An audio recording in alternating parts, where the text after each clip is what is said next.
राज्यात 4 वर्षांपासून रखडलेल्या जिल्हा परिषद निवडणुका आता लवकरच होतील असं दिसतंय। राज्य सरकारनं आज जिल्हा परिषद अध्यक्ष पदाची सोडत काढली आहे। त्यात एकूण 34 जिल्हा परिषद गटाचे आरक्षण काढण्यात आले। त्यात सर्वसाधारण प्रवर्गासाठी सिंधुदुर्ग, नाशिक, जळगाव, ठाणे, रायगड, पुणे, छत्रपती संभाजीनगर, बुलढाणा, यवतमाळ, तर सर्वसाधारण महिलांसाठी सांगली, कोल्हापूर, धाराशिव, लातूर, अमरावती, गोंदिया, गडचिरोली ह्या जिल्हा परिषदा राखीव आहेत।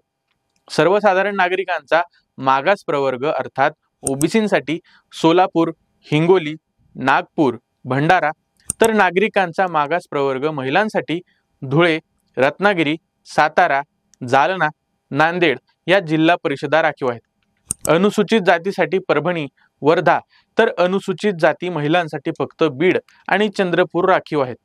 अनुसूचित जमातीसाठी नंदुरबार, पालघर, तर अनुसूचित जमाती महिलांसाठी अहिल्यानगर, अकोला, वाशिम या जिल्हा परिषदा राखीव आहेत।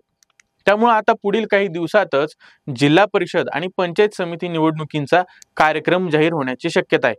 त्यामुळे इच्छुकांना आतापासूनच तयारीला लागावं लागणार आहे। राज्यात जिल्हा परिषद, पंचायत समित्या, नगरपालिका, महानगरपालिकांच्या निवडणुका पेंडिंग आहेत।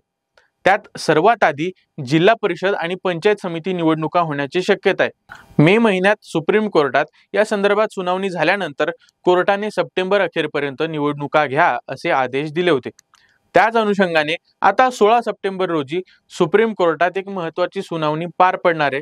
या सुनावणीत कोर्ट राज्य सरकारने निवडणुका घेण्यासंदर्भात काय काय पावलं उचललीत याविषयी आढावा घेणार आहे। त्यामुळे या निवडणुका 20 सप्टेंबर पर्यंत जाहीर केल्या जातील असं दिसतंय। बाकी तुम्ही आमचं कार्यारंभ चॅनल कुठल्या जिल्ह्यातून पाहताय हे आम्हाला कमेंट करून सांगा। सोबतच तुमच्या भावी जिल्हा परिषद सदस्याचं नाव कमेंटमध्ये मेन्शन करा। धन्यवाद।